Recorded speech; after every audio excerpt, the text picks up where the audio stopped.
আমরা দাস প্রথার কথা বইতে পড়েছি, গল্পে শুনেছি, কিন্তু একজন দাসের জীবন কতটা নির্মম হয় তা কি কখনো দেখেছি? আজ এরকমই একজন দাসের গল্প শোনাবো আপনাদের, যে আয় উন্নতির জন্য কাজের খোঁজে পাড়ি দিয়েছিল মধ্যপ্রাচ্যে, কিন্তু চক্রান্তের কারণে তাকে বিক্রি করে দেওয়া হয় দাস হিসেবে। বিস্তীর্ণ মরুভূমির মাঝে দিনের পর দিন অক্লান্ত পরিশ্রম, যেখানে পর্যাপ্ত খাবার নেই, পানি নেই, অসহনীয় কষ্টে নিজের নামটাও ভুলে যেতে হয়। এরকম একটা বন্দি জীবন থেকে সে কি মুক্তি পাবে কখনো? আসুন শুনে আসি এবছরের অন্যতম একটা সেরা সিনেমা দ্য গড লাইফের গল্পটি, যেটি ভারতের এক যুবকের জীবনে ঘটে যাওয়া সত্য ঘটনা অবলম্বনে নির্মিত, যেটি নির্মাণ করতে সময় লেগেছে প্রায় 16 বছর। তো আসুন গল্পটি শুরু করা যাক। সৌদি আরবের বিমানবন্দর থেকে নেমে পাসপোর্ট চেকিংয়ে ভয়ে ভয়ে দাঁড়িয়েছিল নাজিব মোহাম্মদ। এই প্রথমবার সে নিজের পরিবার ছেড়ে এত দূরে এসেছে, তাও আবার দেশ থেকে বহু দূরে, ভিন্ন মানুষের দেশে। চেকিং অফিসার তাকে আরবিতে কিছু একটা জিজ্ঞেস করলে সে তার ভাষা বুঝতে পারে না, তাই লাইনে থাকা নাজিবের বন্ধু হাকিম এগিয়ে আসে। নাজিব বা হাকিম দুজনের কেউই মালায়াম ছাড়া অন্য কোনো ভাষা বোঝে না। যদিও হাকিম হেল্প স্যার বলে কোনো রকমে দুজনের পাসপোর্টের অ্যাপ্রুভাল নিয়ে চেকিং থেকে বেরিয়ে আসে।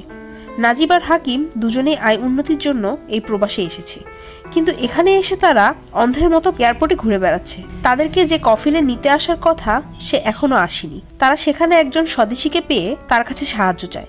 নাজিবেরা যার মাধ্যমে এখানে এসেছে তার ফোন নম্বরে তিনি ফোন দিয়ে দেন, কিন্তু ফোন বাজলেও কেউ ফোন তুলছিল না। তখন লোকটা জানায় তাদের কফিল হয়তো রাস্তায় ট্রাফিক জ্যামে আটকে পড়েছে, তারা যেন অপেক্ষা করে। তাদের কফিল নিশ্চয়ই তাদেরকে নিতে আসবে। দুজনে এয়ারপোর্টের ভেতরে অপেক্ষা করতে থাকে। তাদের সঙ্গে একই ফ্লাইটে আসা সকল দামি এসি বাসে চড়ে তাদের কফিলের সাথে চলে যায়, শুধু তারাই বাকি পড়ে থাকে। একসময় তারা ধরেই নেয় তাদের নিতে হয়তো কেউ আর আসবে না। তখনই একজন শেখ তাদের কাছে আসে, আরবিতে অনেক কিছু জিজ্ঞাসা করে, কিন্তু তারা ওনার কথা কিছুই বুঝতে পারছিল না। তাই বিরক্ত হয়ে লোকটা চলে যায়। কিছুক্ষণ পরে লোকটা আবারও ফিরে আসে এবং তাদের পাসপোর্ট চেক করে তাদেরকে ওনার পিকআপে উঠে বসতে বলে। যদিও নাজিব আর হাকিম কিছুই বুঝতে পারে না, সেই সাথে তারা আরেকটু অবাকও হয়। সবাই কত দামি গাড়িতে করে এয়ারপোর্ট থেকে চলে গেল, অথচ তাদের জন্য এই ভাঙ্গা গাড়িটি বরাদ্দ। তবুও তারা কিছুই বলে না, কারণ তারা ভাবে এই কফিলি হয়তো তাদের সঠিক গন্তব্যে পৌঁছে নিয়ে যাবে। নাজিব লোকটার কাছে একটু পানি পান করতে চায়, কিন্তু তাকে পানি দেওয়া হয় না, বরং তাকে পিকআপের পেছনে উঠে বসতে বলা হয়। দুজনে অন্ধের মতো গাড়িতে উঠে বসে। এরপরে তাদের যাত্রা শুরু হয় এক অজানা গন্তব্যের উদ্দেশ্যে। তারা জানেও না তাদের জন্য কি নির্মম জীবন অপেক্ষা করছে। যাবার পথে হাকিম একটু ঘুমিয়ে পড়েছিল। ঠান্ডা মরুর বাতাসে শীত শীত লাগায় নাজিম হাকিমের গায়ে একটা কম্বল জড়িয়ে দেয়, নিজেও গামছা দিয়ে নিজের কানটা ঢেকে নেয়। অনেকক্ষণ গাড়ি চলার পরেও তারা বুঝতে পারে না তাদের ঠিক কোথায় নিয়ে যাওয়া হচ্ছে। একটা খামারের কাছে এসে তাদের গাড়িটা থামে।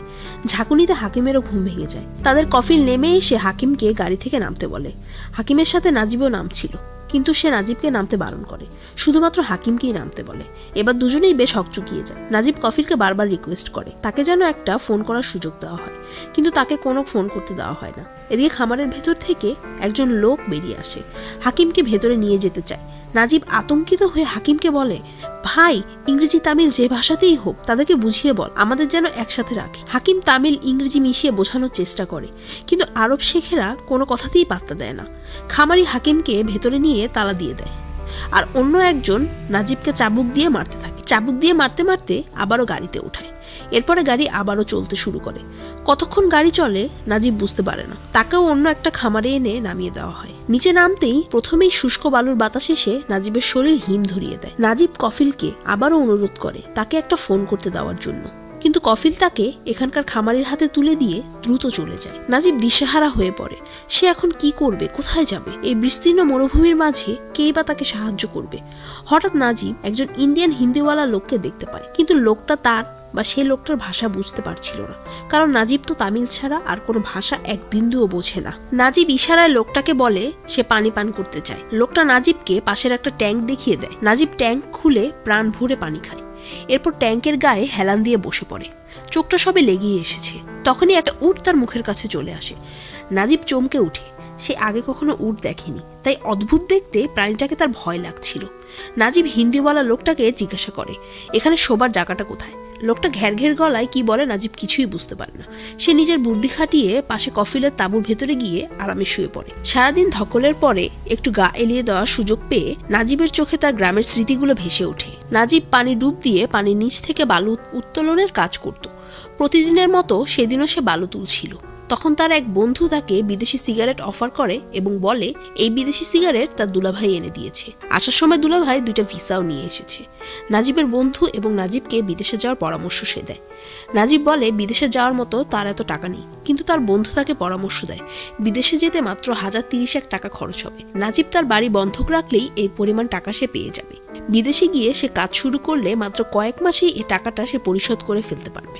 বন্ধুর দেওয়া পরামর্শ নাজিবের মনে ধরে। সে যেভাবেই হোক টাকা ম্যানেজ করে বন্ধুর সাথে তার দুলাভাইয়ের কাছে যায় এবং টাকাটা তার হাতে তুলে দেয়। বাড়ি ফিরে নাজিব দেখে তার বউ এবং মা তার বিদেশে যাওয়া উপলক্ষে আচার নাড়ু এসব বানাচ্ছে। নাজিবের বউ তার মায়ের সাথে বিদেশে যাওয়া নিয়ে নিজেদের ভবিষ্যৎ গোছানোর গল্প নিয়ে মেতে উঠে। 1000 কিলোমিটার দূরে বিস্তীর্ণ মরুভূমিতে শুয়ে সেসব সুন্দর স্মৃতিগুলো ভাবতে নাজিবের ভালোই লাগছিল। হঠাৎ কফিলের লাথিতে নাজিব উঠে পড়ে। কোনো কারণ ছাড়াই মারধর আর গালাগাল দিয়ে লোকটা নাজিবকে তাঁবুর বাইরে বের করে দেয়। নাজিব তার ভাষা বুঝতে না পারলেও ব্যবহারে এটা বুঝতে পারে। কফিল তাকে চাকরের চোখে দেখছে, আর চাকর হয়ে সে মালিকের পাশে শুয়ে আছে এটা হয়তো কফিল মানতে পারছিল না, তাই তাকে এভাবে বের করে দিচ্ছে। নাজিব কোনো রকমে গুটিসুটি মেরে একটা পরিত্যক্ত গাড়িতে শুয়ে রাতটা কাটিয়ে দেয়। নাজিব সকালে ঘুম ভেঙে দেখে সে হিন্দিওয়ালা লোকটা ভেড়ার দুধ দোয়াচ্ছে। নাজিব তার কাছে গেলে সে 1 জগ দুধ তার হাতে দিয়ে বলে ভেতরে কফিলকে দিয়ে আসতে, কিন্তু নাজিব লোকটার কথা বুঝতে না পেরে নিজেই খেতে শুরু করে। তৎক্ষণাৎ লোকটা তাকে থামিয়ে ভালোভাবে বুঝিয়ে বলে তাঁবুর ভেতরে কফিলকে দুধটা দিয়ে আসার জন্য। তখন নাজিব তাঁবুতে গিয়ে কফিলকে দুধ দিয়ে এলে সে ঢকঢক করে দুধটা খেয়ে নেয়। তারপর নাজিব কফিলকে বলে সে এখানে আর থাকতে চায় না, সে ফিরে যেতে চায়। নাজিব কফিলের পা ধরে কাঁদতে শুরু করে তাকে ফেরত পাঠানোর ব্যবস্থা করার জন্য, কিন্তু তার প্রতি কফিলের একটুও দয়া হয় না। কফিল তাকে বাইরে ধাক্কা মেরে ফেলে দেয়। কিছুক্ষণ পরে নাজিব গতরাতে সে কফিলকে আসতে দেখে, যে গতরাতে তাকে এখানে রেখে গিয়েছে। সে কফিলের কাছে গিয়ে হাতে পায়ে ধরে অনুরোধ করে তাকে দেশে ফেরত পাঠানোর জন্য। সে বারবার বলে তাকে কোম্পানির কাজ দেওয়া হবে বলে পাঠানো হয়েছিল, এই মরুভূমির মাঝে সে থাকতে চায় না। সে বাড়িঘর বিক্রি করে এখানে এসেছে। সত্যতা প্রমাণের জন্য তার কাছে থাকা নোটবুকটা বের করে এনে দেখায় সেখানে টাকার হিসাব এবং তার কফিলের ফোন নাম্বার দেওয়া আছে। সেটা দেখে বড় কফিল নোটবুকটা ছিঁড়ে ফেলে দেয়। মুহূর্তেই নাজিবের ভাগ্যের চাকাটাও এখানেই থমকে যায়। সে কান্নায় ভেঙে পড়ে, কিন্তু এখানে তার কান্না শুনবেই বা কে। কিছুক্ষণ পর 2 কফিল রুটি বানাতে বসে। তারা নাজিবকেও ডাকে। প্রথমে নাজিব রাগ করে তাদের ডাকে সাড়া দেয় না, বাইরেই বসে থাকে। তখন বড় কফিল তাকে রুটি দেখিয়ে খাওয়ার জন্য ইশারা করলে নাজিব আর রাগ দেখাতে পারে না, কারণ দীর্ঘক্ষণ না খেয়ে থাকার কারণে তার প্রচন্ড খিদে পেয়েছিল। রুটি পেতেই নাজিব রাক্ষসের মতো দ্রুত খেতে শুরু করে দেয়। খিদের তাড়নায় জোরে খেতে গিয়ে বারবার তার গলায় খাবার আটকে যাচ্ছিল আর চোখ ভরে উঠছিল অনুশোচনার জলে। খাওয়া শেষ করে নাজিব হিন্দিওয়ালা লোকটার কাছে যায় এবং জিজ্ঞাসা করে এখান থেকে মেইন রোড কতটুক দূরে। লোকটা ইশারায় জানায় এখান থেকে মেইন রোড অনেক দূর, সেখানে যাওয়া তার পক্ষে সম্ভব নয়। লোকটার কথায় নাজিব পুরো আশাহত হয়ে পড়ে। কেটে যায় মরুর বুকে বিষাদময় একটি রাত। রাতে নাজিব ছিঁড়ে ফেলা কাগজের টুকরোগুলো মেলানোর চেষ্টা করছিল, কিন্তু যার ভাগ্যের রেখাটাই এলোমেলো হয়ে গেছে সে আর ছেঁড়া কাগজ মেলাবে কি করে। নাজিব আবারও তার স্ত্রীর সাথে কাটানো সুন্দর মুহূর্তগুলো নিয়ে ভাবতে শুরু করে। তাদের অনাগত সন্তানের নাম ঠিক করা, তার ভবিষ্যৎ নির্ধারণ করা, স্টেশনে আসা স্ত্রীর কাজল কালো ছলময় চোখ, এসব ভেবেই তার রাতটা কেটে যায়। সকালে নাজিব বাথরুম করছিল, তখন কফিল এসে তাকে লাথি মারে আর পানির মগ নিয়ে চলে আসে। নাজিবকে অবাক হতে দেখে হিন্দিওয়ালা লোকটা ইশারায় বলে এখানে পানি খরচ করা অপরাধ। সে যেন বালু দিয়ে নিজেকে পরিষ্কার করে নেয়। নাজিব অবাক হয়ে ভাবতে থাকে এ কোন অদ্ভুত দেশে আসলাম রে বাবা। কিছুক্ষণ পরে একজন পানিওয়ালা পানির ট্যাঙ্ক লোড করতে আসে। নাজিব তার কাছে গিয়ে অনুরোধ করে তাকে যেন এখান থেকে নিয়ে যায়। তখনই বড় কফিল তাকে দেখে ফেলে এবং জিজ্ঞাসা করে সে পানিওয়ালার সাথে কি কথা বলছিল। নাজিব মুখ নাড়িয়ে জানায় সে কিছুই বলেনি, কিন্তু কফিল নাজিবের অভিসন্ধি ঠিকই বুঝে গিয়েছিল, তাই তাকে পাগড়ির চাবুক খুলে মারতে শুরু করে। মার খেতে খেতে এক পর্যায়ে নাজিব চাবুকটা ধরে ফেলে এবং চিৎকার দিয়ে বলে সে এখানে আর থাকতে চায় না। চাকর মনিবের মুখের উপর কথা বলায় কফিল খুব রেগে যায় এবং নিজের তাঁবুতে গিয়ে বন্দুক বের করে আনে। নাজিব বন্দুকের নল চেপে ধরলে কফিল আরও রেগে যায়। কফিল প্রথমে নাজিবকে লাথি মারে, তারপর বন্দুক দিয়ে কপালে আঘাত করে। নাজিব মার খেয়ে হাত পা এলিয়ে দিয়ে মাটিতে পড়ে যায়। সে আর উঠতে পারে না। নাজিবের অবস্থা দেখে সে পানিওয়ালা লোকটাও অসহায়ের মতো তাকিয়েছিল, তাই এদিকে পানির ট্যাঙ্ক লোড হয়ে পানি উপচে পড়লেও সেদিকে সে খেয়ালই করেনি। নাজিব আবারও তার স্ত্রীর সাথে কাটানো সুন্দর এবং রোমান্টিক মুহূর্তগুলো মনে করতে শুরু করে। তাদের সংসারে অভাব থাকলেও সুখ ছিল, অঢেল টাকা না থাকলেও কোনো পানির অভাব ছিল না। সবচেয়ে বড় কথা, স্ত্রীর ভালোবাসার কোনো কমতি ছিল না। সে জানে না আর কখনো সে স্ত্রীর সুন্দর মুখখানা আর দেখতে পাবে কিনা। নাজিব চিৎকার করে স্ত্রীর নাম ধরে ডাকে আর পাগলের মতো কাঁদতে থাকে। নিজের কষ্টকে মন থেকে বের করে দেওয়া ছাড়া আর কোনো উপায় যে নেই। সকালে নাজিবকে দুধ দোয়ানো ডিব্বা দেখিয়ে কফিল তাকে দুধ দোয়াতে বলে, কিন্তু নাজিব এই কাজ কখনো করেনি, তাই সে প্রথমেই ভেড়ার লাথি খেয়ে পড়ে যায় এবং তখন ছোট কফিল তাকে বুঝিয়ে দেয় কিভাবে দুধ দোয়াতে হয়। নাজিব জিজ্ঞাসা করে, হিন্দিওয়ালা লোকটা কোথায়? এটা তো তার কাজ। ছোট কফিল কর্কশ গলায় তাকে জানায় ওই বেটা মরে গেছে, তাই তার সকল কাজগুলো এখন থেকে নাজিবকেই করতে হবে। এরপরে আবারও দুধ দোয়ানোর নির্দেশ দিয়ে ছোট কফিল চলে যায়। নাজিব কয়েকবারের চেষ্টায় অবশেষে দুধ দোয়াতে পারে। এরপরে সে ভেড়ার পাল নিয়ে চড়াতে যায়। সেখানে দুটো ভেড়া মারামারি শুরু করলে নাজিব তাদের ঠেকাতে যায়। তখন উল্টো আরেকটা ভেড়া তাকে পেছন থেকে গুঁতো মেরে ফেলে দেয়। সে একটু উঠে বসলে ভেড়াটা আবারও তাকে গুঁতো মারতে আসে। এতে নাজিব জ্ঞান হারিয়ে ফেলে। দূর থেকে কফিল এই দৃশ্য দেখছিল। সে বন্দুক দিয়ে ফাঁকা গুলি করতে ভেড়াগুলো পালিয়ে যায়। তারপর সে নাজিবের মুখে পানি ঢেলে তার জ্ঞান ফিরায়। নাজিব পানি খেতে চাইলে তাকে এক ঢোক পানি খেতে দেওয়া হয়। নাজিব কোনো রকমে উঠে দাঁড়িয়ে কফিলকে অনুরোধ করে। তার খুব আঘাত লেগেছে, সে যেন দয়া করে তাকে হাসপাতালে নিয়ে যায়। কিন্তু কফিল তার কথায় গুরুত্ব না দিয়ে আবারও লাঠি ধরিয়ে দিয়ে ভেড়া সামলাতে বলে চলে যায়। এভাবেই কেটে যায় কয়েক মাস বা কয়েক বছর। সময়ের ব্যাপারে নাজিবের কোনো খেয়াল নেই। নাজিব জানে না সে কতদিন এখানে রয়েছে। একদিন ভেড়ার লোম সংগ্রহ করতে আসা দুজন লোক গাড়ি নিয়ে এসেছিল। নাজিব গাড়ির লুকিং গ্লাসে নিজের চেহারা দেখে হতভম্ব হয়ে যায়। দাড়ি গোফে তাকে ভয়ঙ্কর দেখাচ্ছিল। নিজের চেহারা সে নিজেই চিনতে পারছিল না। এরই মধ্যে আবার বড় কফিল তার পেছনে চলে আসে এবং পাথর ছুঁড়ে লুকিং গ্লাসটা ভেঙে দেয়। তারপর টিটকারি দিয়ে বলে, তুই কোথাকানকর হিরো রে, এত আয়না দেখা কিসের? নাজিব এক টুকরো ভাঙা কাঁচ নিয়ে নিজের দাড়ি কাটার চেষ্টা করে, কিন্তু কাঁচে এত ধার ছিল না যা তার দাড়ি কাটতে পারে। নাজিব হতাশায় কাঁদতে শুরু করে আর বিড়বিড় করে বলে, আমি আর পারছি না খোদা, আমাকে মুক্তি দাও, না হয় মৃত্যু দাও। খোদাকে স্মরণ করতে নাজিব আকাশের দিকে তাকাতেই সে কিছু শকুন উড়তে দেখতে পায়। সে দৌড়ে একটা পাথরের খাঁজের উপর দাঁড়িয়ে দেখে নিচে একটা মৃতদেহ পড়ে আছে এবং শকুনেরা মৃতদেহটা খাচ্ছে। নাজিব দ্রুত নিচে নেমে মৃতদেহটা দেখে বুঝতে পারে এটা সে হিন্দিওয়ালা লোকটার মৃতদেহ। নাজিব অবাক হয়ে মৃতদেহটা দেখছিল। তখনই শকুনগুলো তাকে আক্রমণ করে দেয়। কিছুক্ষণ লড়াই করে শেষে বাধ্য হয়ে নাজিব পালিয়ে আসে। ডেরায় ফিরে নাজিব মায়ের বেঁধে দেওয়া আচারের বয়ামটা বের করে এবং প্রাণ ভরে ঘ্রাণ নেয়। এরপরে এক টুকরো আচার মুখে নিয়ে সে নিজের মনটাকে শক্ত করে এবং সিদ্ধান্ত নেয় যেভাবেই হোক এখান থেকে পালাতে হবে, না হলে একদিন তাকেও লোকটার মতো মরে পড়ে থাকতে হবে এবং শকুনেরা তাকে ছিঁড়ে কুড়ে খাবে। পরের দিন ভেড়া চড়াতে গিয়ে নাজিব কোনো দিকে না তাকিয়ে দিক বেদিক দৌড় দেয়, কিন্তু সে জানতো না তার কফিল তাকে দূর থেকে ফলো করছিল। নাজিবকে পালাতে দেখে তার কফিল তার পায়ের কাছাকাছি একটা গুলি করে। এতে আতঙ্কে নাজিব পড়ে যায়। এরপরে কফিল তার কাছে গিয়ে তার পায়ের উপরে বন্দুকের হাতল দিয়ে অনর্গল আঘাত করে, যাতে সে আর কখনো পালানোর সাহস না করে। কফিল তাকে ডেরায় নিয়ে গিয়ে বেঁধে রাখে। নাজিব অনেক চেষ্টার পরে দাঁত দিয়ে দড়িটা খুলে, কিন্তু তার পায়ে প্রচণ্ড আঘাত লাগায় সে দাঁড়াতে পারছিল না। তাই একটু পানির জন্য সে খুঁড়িয়ে খুঁড়িয়ে সামনে এগোতে থাকে। এরপরে ভেড়ার পালের জন্য রাখা পানিতে সেও ভেড়াদের মতো চুমুক দিয়ে নিজের তৃষ্ণাটা মেটায়। কিছুদিন কেটে যাওয়ার পরে স্বাভাবিকভাবে নাজিব আবারও ভেড়ার পাল চড়াতে নিয়ে যায়। হঠাৎ আকাশ ঘন কালো মেঘে ঢেকে যায়। কিছুক্ষণের মধ্যেই শীত পড়তে শুরু করে। তাই নাজিব ভেড়ার পাল নিয়ে একটা পাহাড়ের গুহাতে আশ্রয় নেয়। অনেকক্ষণ পরে দূর থেকে ভেসে আসা একটা আওয়াজ সে শুনতে পায়। সে আওয়াজ অনুসরণ করে পাহাড়ের ভেতরের দিকে একটা সুড়ঙ্গ দেখতে পায়। নাজিব সুড়ঙ্গের পথ ধরে এগোতে থাকে এবং পাহাড়ের ওপারে পৌঁছে যায়। সেখানে গিয়ে ভাগ্যক্রমে তার হাকিমের সাথে দেখা হয়ে যায়। এতদিন পরে দুজন দুজনের দেখা পেয়ে জড়িয়ে ধরে কাঁদতে শুরু করে। হাকিম বলে, চলো ভাই পালিয়ে যাই। নাজিব হতাশ হয়ে বলে, কোথায় পালাবো, কিভাবে পালাবো? এখান থেকে পালানোর যে কোনো রাস্তাই আর নেই। দুজনে আবারও কাঁদতে শুরু করে। এরই মধ্যে আবার হাকিমের কফিলের গাড়ি চলে আসে। হাকিম চলে যায় এবং নাজিমকে বলে যায় আবারও দেখা করবে। পরের দিন হাকিম নাজিবের জন্য বালুচাপা দিয়ে একটা চিঠি রেখে যায়, কিন্তু নাজিব চিঠির কাছে পৌঁছানোর আগে সেটা বাতাসে উড়ে যায়। নাজিব অনেক চেষ্টা করে চিঠিটা ধরার জন্য। এরই মধ্যে আবার তার কফিলও চলে আসে। তাই নাজিব এমনভাবে বসে পড়ে যেন দেখে মনে হয় সে বাথরুম করছে। তাই কোনো সন্দেহ না করে কফিল চলে যায়। ভাগ্যক্রমে চিঠিটা একটা কাটার ঝোপে আটকে ছিল, তাই দ্রুত নাজিব চিঠিটা ধরে ফেলে। হাকিম চিঠিতে লিখেছিল, এখানে একজন আফ্রিকান অনেক বছর ধরে কাজ করছে। সে এখানকার রাস্তাঘাট সবই চিনে, তাই সে তাদের পালাতে সাহায্য করবে। নাজিব যেন পালানোর জন্য রেডি থাকে। চিঠিটা পড়ে নাজিব অনেকদিন পরে একটু আশার আলো দেখতে পায়। তারা পালানোর জন্য প্ল্যান গোছাতে থাকে। কয়েকদিন পর তাদের পালানোর জন্য একটা সুযোগও চলে আসে। সেখানকার একজন সম্ভ্রান্ত লোকের বাড়িতে নাজিব এবং হাকিম উভয়ের কফিলদের দাওয়াত ডাকে।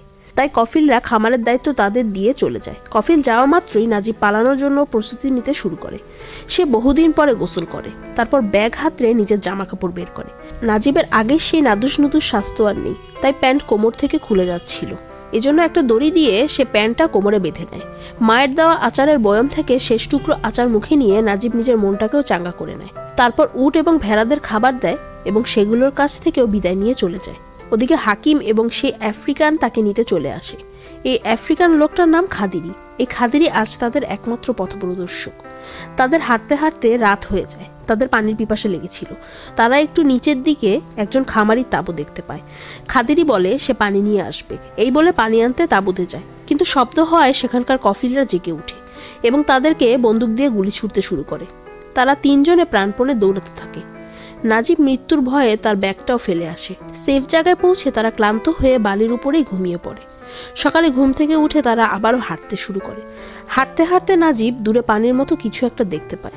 সে আনন্দে হাকিমকেও ডেকে দেখায়। দুজনেই পানির দিকে ছুটে যাচ্ছিল, কিন্তু খাদিরি জানতো সেখানে কোনো পানি নেই। ওরা দুজনেই মরিচিকার পিছে ছুটছে। খাদিরি তাকে থামানোর জন্য চেষ্টা করে, কিন্তু তারা পানির জন্য ছুটতেই থাকে। কিছুটা গিয়ে হাকিম দেখতে পায় ওখানে আসলেই কোনো পানি নেই, বরং একটা উটের ফসিল পড়ে আছে। দৃশ্যটা দেখেই হাকিম আঁতকে উঠে নাজিবকে জড়িয়ে ধরে। তারা আবারও আশাহত হয়। এরপরে আবারও তারা হাঁটা ধরে। কিছুক্ষণ হাঁটার পরে নামাজের সময় হয়ে যাওয়ায় তিনজনই নামাজে দাঁড়িয়ে পড়ে। তখন খাদিরি খেয়াল করে শয়ে শয়ে মরুভূমিতে বিষধর সাপ বেরিয়ে আসছে। খাদিরি হাকিমকে নিয়ে সরে পড়ে, কিন্তু নাজিব সাপেদের চলার পথেই আটকে যায়। খাদিরি তাকে স্টিল দাঁড়িয়ে থাকার সাজেশন দেয়।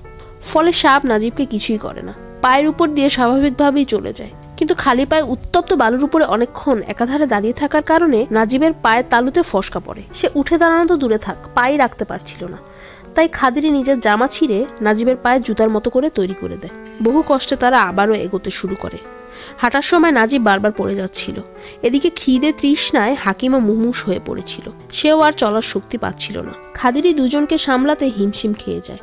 এক পর্যায়ে খাদিরি হাকিমকে কাঁধে নিয়ে হাঁটা শুরু করে, কিন্তু এদিকে নাজিবের অবস্থাও খারাপ হয়ে যায়। নাজিব আর হাকিম দুজনেই ডিহাইড্রেশনের চরম পর্যায়ে পৌঁছে যায়। গরম থেকে বাঁচতে খাদিরি নিজের জামা ছিঁড়ে তাদেরকে ঢেকে দেয়, আর গায়ের শেষ জামাটুকু খুলেও সূর্যের সামনে ধরে তাদেরকে ছায়া দেওয়ার চেষ্টা করে। পানির অভাবে নিজের কপালের ঘাম দিয়ে তাদের ঠোঁট ভেজানোর চেষ্টা করে। এতটা খেয়াল হয়তো নিজের আপন মানুষও রাখে না। যাই হোক, পানির পিপাসা হাকিম আর সহ্য করতে পারছিল না। সে মরিচিকা দেখে আবারও দৌড় দেয়। পানি ভেবে সে মুঠোভর্তি বালু খেতে শুরু করে। হাকিম একদম পাগলের মতো আচরণ শুরু করে। সে এক পর্যায়ে গড়িয়ে পড়ে যায়। নাজিব হাকিমের কাছে গিয়ে দেখে হাকিমের মুখ দিয়ে রক্ত বের হচ্ছে। নাজিব হাকিমকে নিয়ে ব্যস্ত হয়ে পড়ে। খাদিরি কাছাকাছি দাঁড়িয়ে শুষ্ক চোখে কাঁদতে থাকে। কিছুক্ষণের মধ্যে হাকিমের কষ্ট সহ্য করতে না পেরে মারা যায়। হাকিমের মৃত্যুর মুহূর্ত কাটতে না কাটতেই খাদিরি খেয়াল করে ভয়ঙ্কর এক বালুঝড় তাদের দিকে এগিয়ে আসছে। সে নাজিবকে জোর করে টেনে নিয়ে কোনো রকমে পালিয়ে যেতে থাকে। মুহূর্তেই হাকিমের মৃতদেহ ঢাকা পড়ে বালুর আস্তরণে।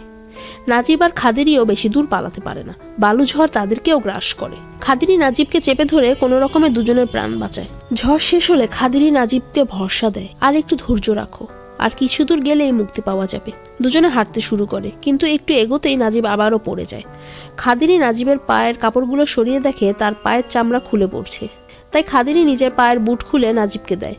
তখন খাদিরি একটা তক্ষক দেখতে পেয়ে খুব উৎসুক হয়ে ওঠে। সে বলে জীবন্ত প্রাণী দেখা মিলেছে মানেই কাছাকাছি নিশ্চয়ই জলের উৎস আছে। দুজনে প্রাণপণে দৌড়াতে শুরু করে। কিছু দূর গিয়েই একটা ছোট ডোবাতে পানীয় জল দেখতে পায়। নাজিব পানি দেখেই হামলে পড়ে, কিন্তু খাদিরি তাকে জোর করে থামায়, কারণ অনেক দিন পানি না খেয়ে হঠাৎ একবারে অনেক বেশি পানি খেয়ে নিলে শরীর আরো বেশি ডিহাইড্রেট হয়ে পড়বে। তাই খাদিরি প্রথমে ভেজা কাপড় দিয়ে নাজিবের ঠোঁট ভিজিয়ে দেয়। সে তৃষ্ণার প্রাথমিক ধাক্কাটা সামলে নিতে পারে। পানির ছোঁয়া পেয়ে নাজিবের শরীর শীতল হয়ে ওঠে। এদিকে খাদিরি কোকের একটা খালি বোতল খুঁজে পায়। সে বোতলটার মুখে ফু দিয়ে শীষ বাজিয়ে সুর তুলে, কারণ সঙ্গীত মানুষের মনকে সতেজ করে। কিছুক্ষণ বিশ্রাম নিয়ে তারা আবার এগোতে শুরু করে। কিছু দূর এগিয়ে তারা বিস্কুটের একটা র্যাপার খুঁজে পায়। আবার একটু দূরে গিয়ে গাড়ির চাকার ছাপও দেখতে পায়। এতে তাদের মনে আশা জেগে ওঠে। কাছাকাছি হয়তো কোনো জনবসতি আছে, কিন্তু তারা এগোতেই থাকে, অথচ কোনো জনবসতি দেখতে পায় না। এতে তারা আবারও আশাহত হয়ে পড়ে। রাতটা তারা সেখানেই কাটিয়ে দেয়। সকালে ঘুম ভেঙে নাজিব দেখে খাদিরি কোথাও নেই। সে চলে গেছে, তবে যাবার আগে সে কোকের বোতলে পানি এবং একটা খেজুর রেখে গিয়েছে। নাজিব পানি আর খেজুর নিয়ে হাঁটা ধরে। কিছুক্ষণ গিয়ে ক্লান্ত হয়ে সে খেজুর এবং পানিটুকু খেয়ে নেয়। তারপরে সে নিজের সব শক্তি দিয়ে দৌড়াতে শুরু করে। কখনো দৌড়ে, কখনো গড়িয়ে সে এক পর্যায়ে মেন রোডের কাছে পৌঁছে যায়। রাস্তা দিয়ে ঘন ঘন গাড়ি চলছিল। নাজিব গাড়ি থামানোর চেষ্টা করে, কিন্তু গাড়িগুলো তাকে পাশ কাটিয়ে চলে যায়। অবশেষে একজন শেখ তাকে দেখতে পেয়ে গাড়ি থামায়। তাকে গাড়িতে তুলে নেয় এবং শেখ তাকে পানীয় খেতে দেয়। গাড়িতে এসি ঠান্ডা বাতাস পেয়ে নাজিব ঘুমিয়ে পড়ে। শেখ তার অবস্থা দেখে দীর্ঘশ্বাস ফেলে বলে, আহারে বেচারা, শেখ নাজিবকে লোকালয়ে নিয়ে আসে এবং তাকে নামিয়ে দেয়। সেখানে একদল ইন্ডিয়ান কমিউনিটি নাজিবকে খুঁজে পায় এবং উদ্ধার করে নিয়ে তারা নিয়ে যায়। তাকে গোসল করিয়ে দাড়িগোঁফ কামিয়ে আশ্রয় দেয়। কিছুদিনের মধ্যেই নাজিব সুস্থ হয়ে ওঠে। ইন্ডিয়ান কমিউনিটির একজন তাকে তার বাড়িতেও ফোনে যোগাযোগ করিয়ে দেওয়ার ব্যবস্থা করে। ফোনের ওপাশে বউয়ের কান্নার আওয়াজে সে নিজের সন্তানের কান্নার আওয়াজও শুনতে পায়। নাজিব কোনো কথা বলতে পারে না, স্ত্রীর কান্না জড়ানো কণ্ঠ শুনতে থাকে। নাজিব থানায় গিয়ে নিজের মিস রিপোর্ট লেখায়, কারণ সে নিজের সব আইডেন্টিটি হারিয়ে ফেলেছিল। থানায় মিসিং বোর্ডে নাজিব খাদিরির ফটো দেখতে পায়। সে খুব অবাক হয়। সে বুঝতে পারে খাদিরির কফিল নিশ্চয়ই মিসিং রিপোর্ট করিয়ে গিয়েছে। নাজিবকে জেলের একটা কামরায় নিয়ে যাওয়া হয়। সেখানে তার মতো কাজ ছেড়ে পালিয়ে আসা আরো অনেকেই ছিল। নাজিব দেখতে পায় পুলিশ কফিলদের এখানে ডেকে এনেছে। কফিলরা তাদের দাসদের খুঁজে বের করছে এবং মারতে মারতে নিয়ে যাচ্ছে। কিছুক্ষণ পরে নাজিব তার কফিলকেও দেখতে পায়। তাকে দেখে নাজিব ভয়ে গুটিসুটি মেরে যায়, কিন্তু তার কফিল তাকে নিয়ে যায় না, বরং কড়া গলায় আরবিতে কিছু কথা বলে। নাজিব তার কথা বুঝতে পারে না। পাশ থেকে একজন ইন্ডিয়ান কফিল তার কথার অর্থ তাকে বলে দেয় যে এই লোক তোমার কফিল না, বরং সে আরেকজনের জায়গা পূরণ করতে বাধ্য হয়ে তোমাকে নিয়ে গিয়েছিল। কথাটা শুনে না দুনিয়া আবারও ওলটপালট হয়ে যায়, কারণ এতদিনে সে অন্য কারোর বদলে দাসত্ব করছিল। যাই হোক, পাসপোর্ট আকামা কিছু না থাকায় নাজিবকে 3 মাসের জেল দেওয়া হয়। তারপর সরকার তাকে দেশে পাঠানোর ব্যবস্থা করে।